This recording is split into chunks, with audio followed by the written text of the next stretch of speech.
नामी लड़का रहता था जो बहुत बेसब्रा था। वो हमेशा जल्दी नतीजा चाहता और हर काम में बेहद जल्दबाजी करता था। इसके वालिद समझदार किसान थे और उन्होंने अली को कई बार समझाया कि हर काम का अपना वक्त होता है, लेकिन अली नहीं मानता था। एक दिन अली ने देखा कि उसके वालिद ने बाग में कुछ बीज बोए हैं।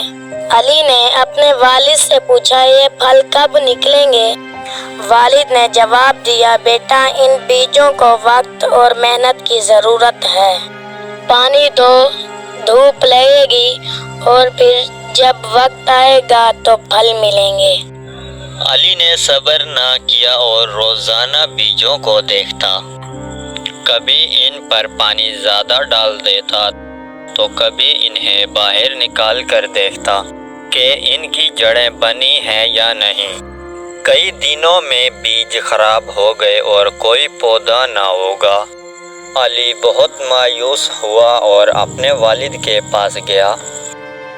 वालिद ने मुस्कुराकर कहा, बेटा, सब्र और मुस्तकिल मिजाजी के बिना कुछ हासिल नहीं होता।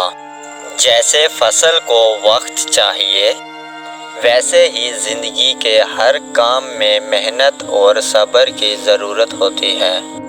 अली को अपनी गलती का एहसास हुआ और इसने सब्र और मेहनत के साथ काम करना सीखा।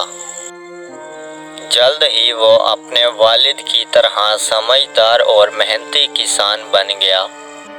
इस कहानी से हमें ये सबक मिलता है कि सब्र और मुस्तकिल मेहनत से ही ज़िंदगी में कामयाबी हासिल होती है।